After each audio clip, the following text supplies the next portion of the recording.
Hi friends, energetic star Ram Pothineni హీరోగా నటించిన Andhra king Taluka సినిమా ఈరోజు రిలీజ్ అయింది. ఈ సినిమా ఎలా ఉందో ఇప్పుడు చూద్దాం.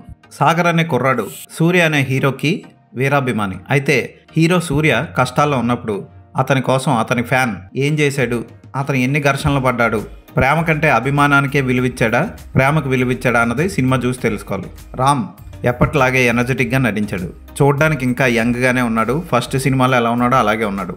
మొన్నటి వరకు ఉస్తాద్ రామ్ అని వేసుకున్న రామ్ ఈసారి మళ్ళీ ఎనర్జెటిక్ స్టార్ అని పెట్టుకున్నాడు. అంటే పూరి జగన్నాథ్ ఇచ్చిన భయంకర ప్లాప్ నుంచి బయటికి రావడం కోసం ఉస్తాద్ అని తీసేసి ఎనర్జెటిక్ స్టార్ అని పెట్టుకున్నట్లున్నాడు.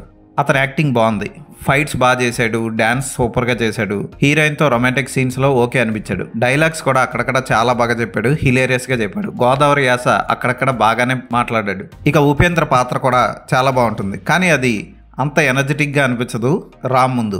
అతని పాత్రకు న్యాయం చేసిన వావ్ సూపర్ అన్నంత రేంజ్లో ఎమోషనల్ సన్నివేశాలు లేకపోవడం వల్ల జస్ట్ ఓకే అనిపిస్తుంది అతని రోల్. అతని భార్య పాత్రలో సింధు తొలాని, రావు రమేష్, మురళీ శర్మ వీళ్ళందరూ కూడా బాగానే చేశారు. భాగ్యశ్రీ బోర్సే మళ్ళీ హై ఎమోషనల్ సన్నివేశాలు యాక్ట్ చేయడంలో